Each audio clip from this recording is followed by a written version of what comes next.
जय श्री कृष्ण। आप सभी को आषाढ़ मास के कृष्ण पक्ष की एकादशी जिसे योगिनी एकादशी कहते हैं, इसकी ढेरों शुभकामनाएं।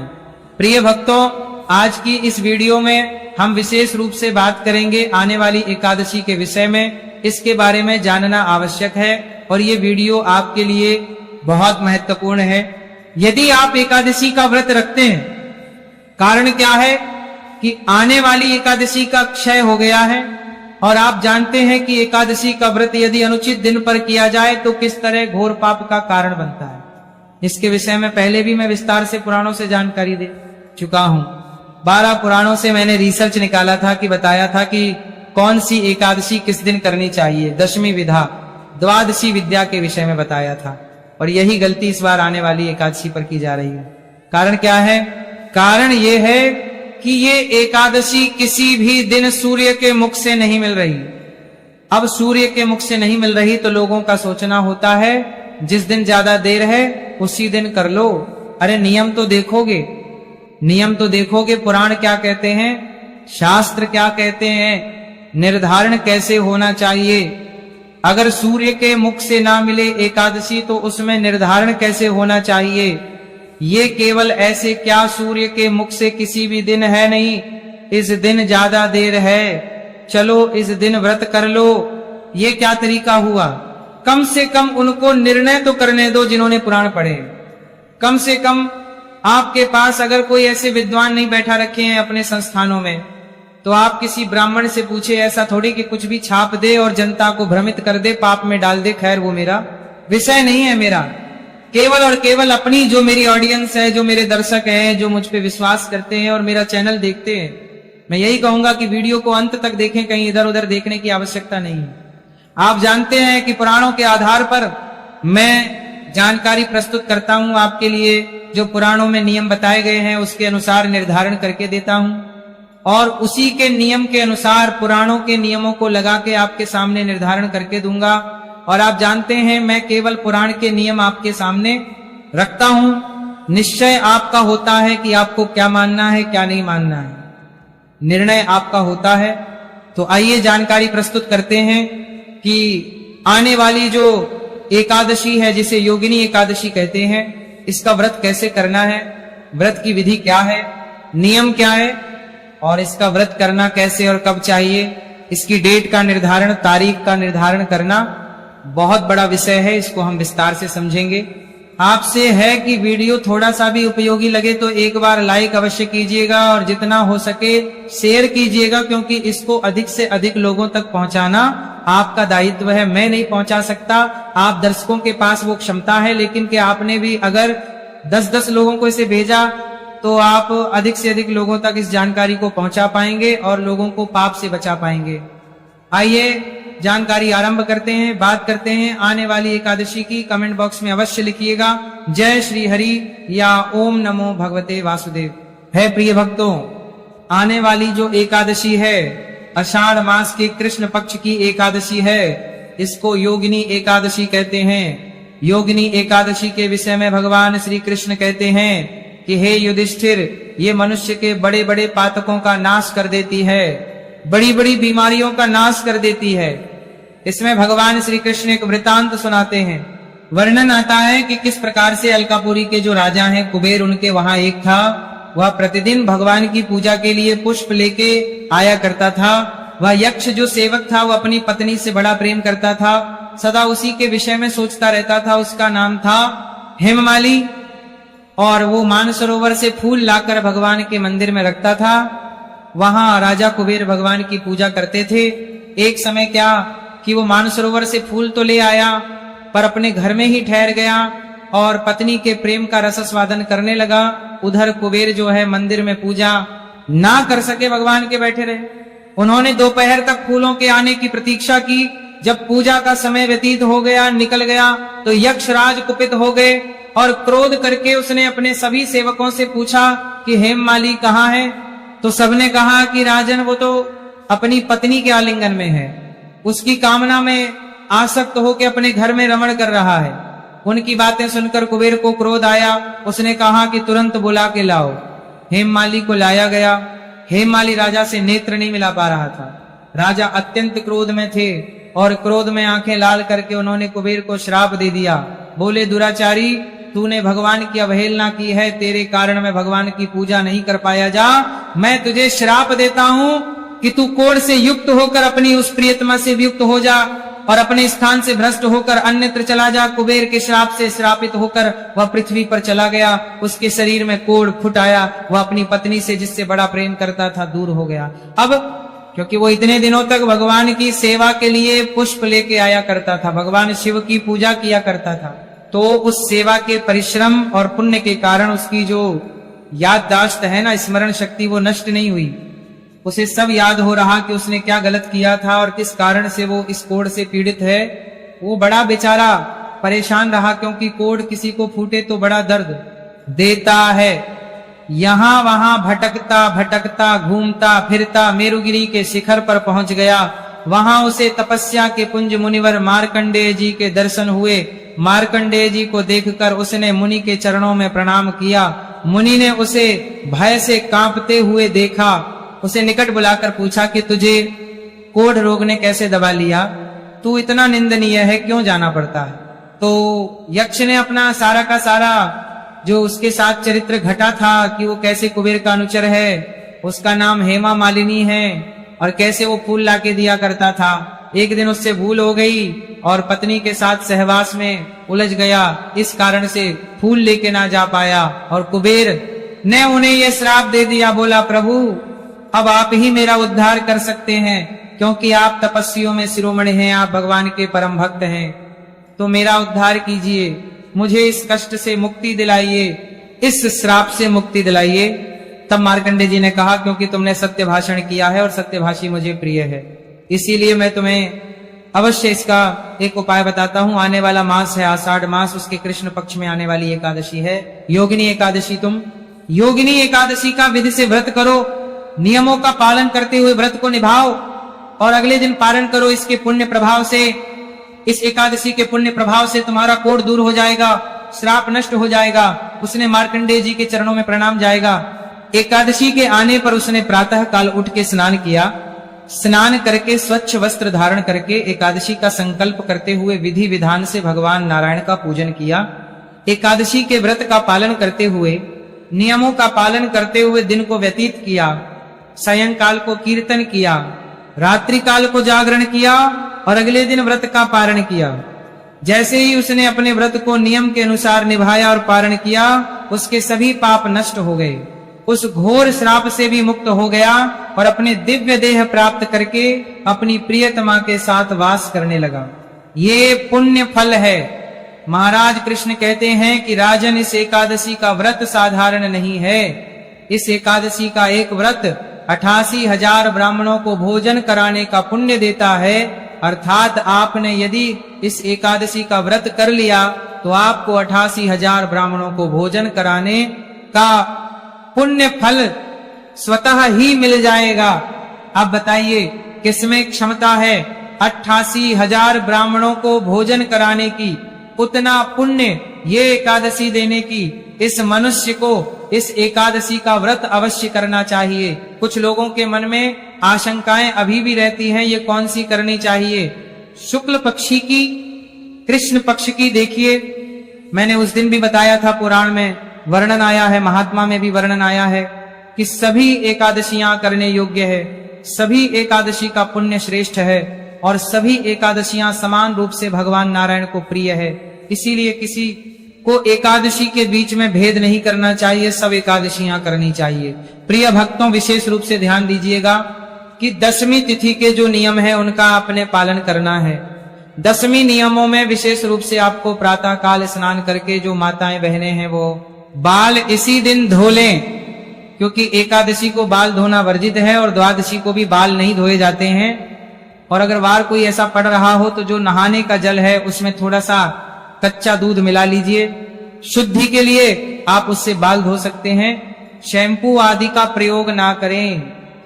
इस दिन कांसे के पात्र का प्रयोग नहीं करना चाहिए, मसूर की दाल का प्रयोग नहीं करना चाहिए, चने के साग का प्रयोग वर्जित है। हरे साग का प्रयोग भी वर्जित कहा गया है। और शहद का प्रयोग दशमी को नहीं करना चाहिए। इस प्रकार से नियमों का पालन करते हुए दशमी तिथि को व्यतीत कीजिए। एकादशी के दिन सुबह उठ जाइए, सूर्योदय से पहले स्नान कीजिए। प्रातः काल का स्नान गंगा जल युक्त जल से करें, परम कल्याणकारी है। स्नान आदि करके स्वच्छ वस्त्र धारण करके माँ तुलसी को जल दें और भगवान भास्कर को जल दीजिए, पीपल देवता को जल दीजिए। जो आपके पास सुविधा है उन सब में जल दीजिए। रविवार का दिन हो तो तुलसी को और पीपल को जल नहीं देना चाहिए। फिर भगवान नारायण की पूजा करनी चाहिए। भगवान नारायण का जो भी स्वरूप आपके पास है उस स्वरूप को चौकी पर विराजमान करें। विराजमान करके उनके सामने धूप दीप लगाएं, फिर संकल्प करें। संकल्प करके भगवान का से या पंचोपचार से पूजन करें।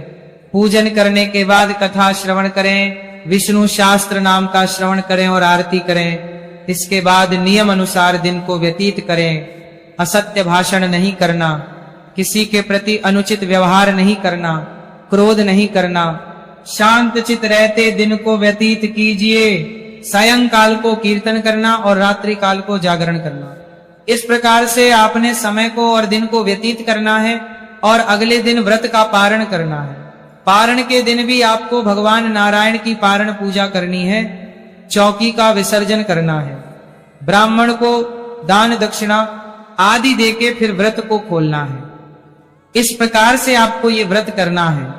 मैंने संक्षेप में समझाने का प्रयास किया है जिससे कि आपका भी समय बचे।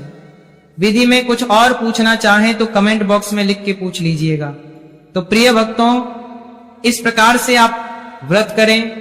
अब बात करते हैं इसके निर्धारण की कि व्रत करना कब है, इस एकादशी का निर्धारण किस प्रकार से होगा और पूजन के लिए शुभ मुहूर्त क्या रहेगा और कारण क्या है कि इतना बड़ा भ्रम उत्पन्न हो गया है।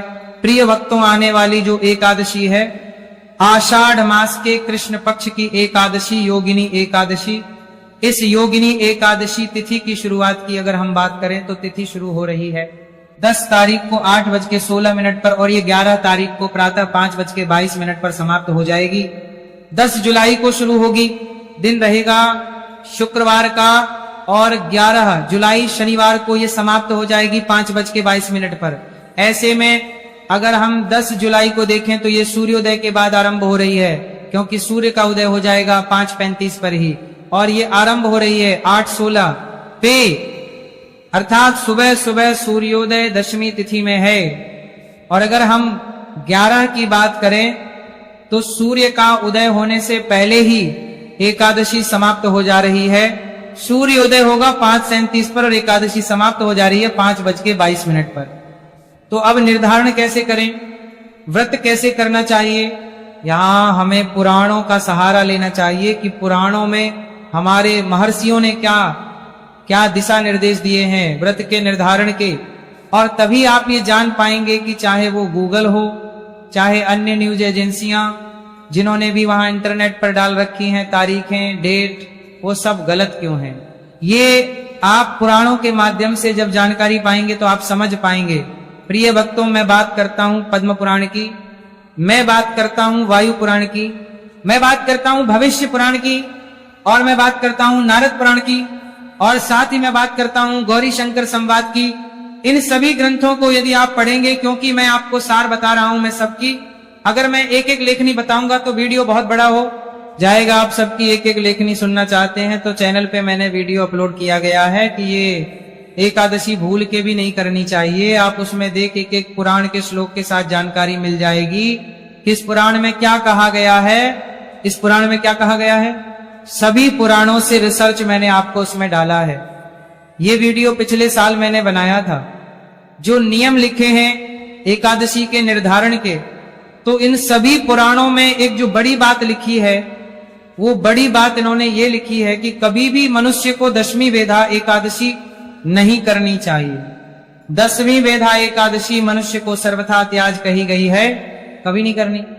विद्या क्या होती है, देखिए एकादशी का वेदन कैसे हो रहा है, किस तिथि के द्वारा हो रहा है। मान लीजिए सूर्योदय के समय दशमी तिथि है और बाद में एकादशी आ रही है, तो ये हो गई दशमी विधा एकादशी। और दूसरी होती है द्वादशी विधा एकादशी कि सुबह सुबह सूर्योदय के समय एकादशी है और बाद में द्वादशी आ रही है। तो द्वादशी विधा एकादशी तो पुराण कहते हैं कि मनुष्य को द्वादशी विधा एकादशी ही सर्वथा करनी चाहिए। अगर हम इस एकादशी के साथ देखें तो यहाँ पर तो सूर्योदय से पहले ही समाप्त हो जा रही है दूसरे दिन, तो इसे हम द्वादशी विधा नहीं कह सकते, क्योंकि सूर्य का उदय ही द्वादशी में हो रहा है। तो हमें द्वादशी विधा तो मिल ही नहीं रही, दशमी विधा मिल रही है। लेकिन दशमी विधा को सर्वथा त्याग कहा गया है।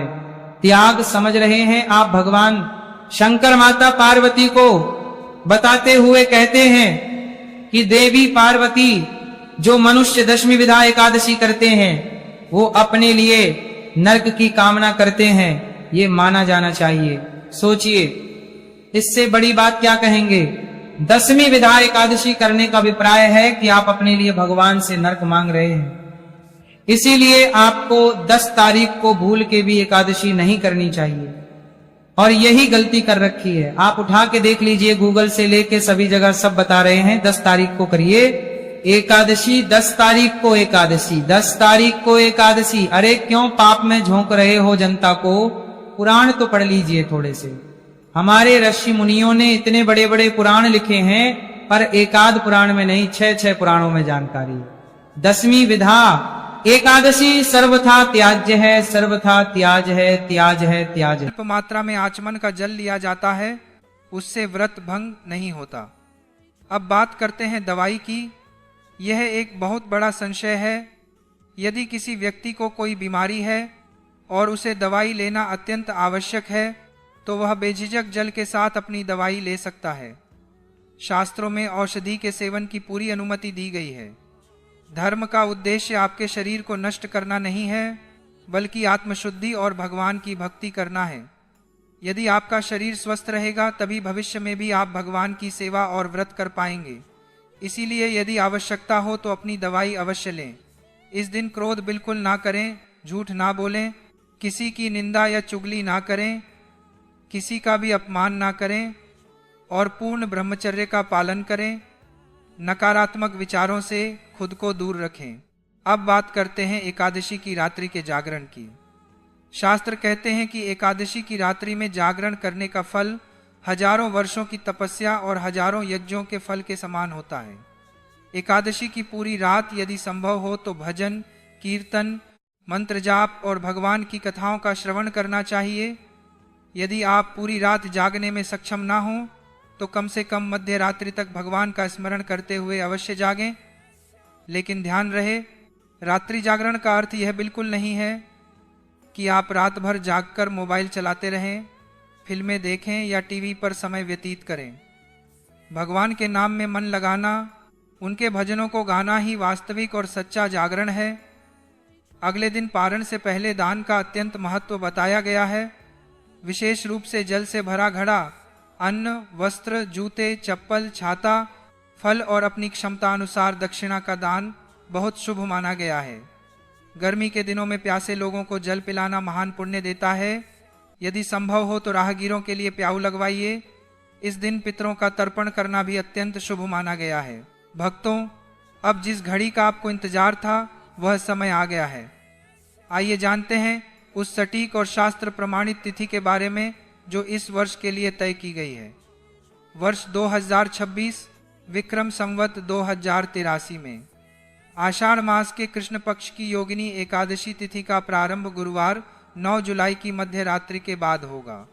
सनातन धर्म में उदया तिथि की मान्यता सबसे प्रबल होती है। इसीलिए सूर्योदय व्यापिनी तिथि के अनुसार योगिनी एकादशी का यह महान व्रत शुक्रवार 10 जुलाई 2026 को रखा जाएगा। व्रत करने वाले सभी साधकों के लिए यही श्रेष्ठ और मान्य तिथि रहेगी। व्रत का पारण अगले दिन यानी शनिवार मान्य तिथि रहेगी। 11 जुलाई 2026 को प्रातः काल सूर्योदय के बाद किया जाएगा। द्वादशी के दिन प्रातः जल्दी उठकर स्नान करके भगवान विष्णु की विधिवत पूजा करें। किसी योग्य ब्राह्मण या किसी भी जरूरतमंद व्यक्ति को श्रद्धापूर्वक दान दें। इसके बाद पारण के शुभ मुहूर्त में किसी सात्विक भोजन से अपना व्रत खोलें। पारण करते समय पहले तुलसी युक्त जल ग्रहण करें, उसके बाद ही कोई फल अथवा अन्न ग्रहण करें। व्रत का पारण करते समय भी मन में भगवान का ही ध्यान होना चाहिए। भक्तों, अब मैं आपको वह अत्यंत दुर्लभ और गुप्त उपाय बताने जा रहा हूँ जो 10 जुलाई 2026 योगिनी एकादशी की पावन रात को किया जाना चाहिए। धार्मिक मान्यताओं में कहा गया है कि एकादशी की रात श्रद्धा से तुलसी माता के पास घी का दीपक जलाकर भगवान विष्णु का स्मरण किया जाए तो घर की सारी नकारात्मकता धीरे धीरे समाप्त होने लगती है और जीवन में सुख, शांति, आरोग्यता और सकारात्मकता का प्रकाश बढ़ने लगता है। पुराने संत कहा करते थे कि एकादशी की रात किया गया यह छोटा सा दीपक उपाय भी मनुष्य के भीतर आशा, विश्वास और नई ऊर्जा जगाने वाला माना गया है। भक्तों, आज का मनुष्य बाहर से कितना भी मजबूत क्यों न दिखाई दे, लेकिन भीतर से वह चिंता, भय और तनाव में डूबा हुआ है। किसी के घर में पैसा टिकता नहीं है, किसी का काम बार बार रुक जाता है, किसी के परिवार में बिना वजह क्लेश बढ़ जाता है और कई लोगों को ऐसा महसूस होता है जैसे घर की बरकत धीरे धीरे समाप्त होती जा रही हो। लेकिन धार्मिक मान्यताओं में कहा गया है कि एकादशी की रात श्रद्धा से किया गया यह दिव्य दीपक उपाय मनुष्य के मन में सकारात्मकता का दीप जलाने वाला माना गया है। रात्रि के समय स्नान करके स्वच्छ वस्त्र धारण कीजिए। अगर संभव हो तो पीले रंग के वस्त्र पहनिए। इसके बाद तुलसी माता के पास की जगह को अच्छी तरह साफ कीजिए और वहां थोड़ा सा गंगा जल छिड़क कर स्थान को पवित्र कर लीजिए। अब शुद्ध देसी घी का एक दीपक लीजिए। दीपक में रुई की बत्ती लगाइए और पूरी श्रद्धा से तुलसी माता के पास उसे जला दीजिए। भगवान विष्णु का ध्यान करते हुए 21 बार नमो भगवते वासुदेवाय मंत्र का जाप करें। यह दीपक घर में स्वास्थ्य और धन को आकर्षित करता है, लेकिन कुछ गलतियों से बचें। तुलसी माता के पास गंदगी न रखें, अशुद्ध तेल का प्रयोग न करें। दीपक जलाकर तुरंत वहां से भागे नहीं, बल्कि कुछ देर ध्यान करें, क्रोध न करें और इसे केवल कोई जादुई चमत्कार न समझें, बल्कि यह भगवान से जुड़ने का मार्ग है। सोने से पहले एक छोटे से पीले कपड़े में थोड़ा सा साबुत चावल अक्षत, थोड़ी हल्दी और एक तुलसी का पत्ता रखकर एक छोटी पोटली बना लें। इसे हाथों में लेकर भगवान विष्णु का ध्यान करें और कहें, हे श्री हरि, हमारे घर में सुख, शांति, आरोग्यता और सकारात्मकता बनाए रखें। हमारे परिवार को रोग, भय और तनाव से दूर रखें। इस पोटली को रात भर अपने तकिए के नीचे रख लें। अगली सुबह उठकर सबसे पहले तुलसी माता को जल अर्पित करें। अंत में भगवान विष्णु की यह पवित्र प्रार्थना श्रद्धा से बोलिए, हे श्री हरि, हमारे मन का भय समाप्त करें, हमारे जीवन में शांति, आरोग्यता और सकारात्मकता का प्रकाश भर दें। हमें हमेशा आपके चरणों में श्रद्धा बनाए रखने की शक्ति दें। भक्तों, अगर आप सच्चे मन से भगवान विष्णु और माता तुलसी में विश्वास रखते हैं तो श्रद्धा से बोलिए, जय श्री हरि विष्णु, जय माता।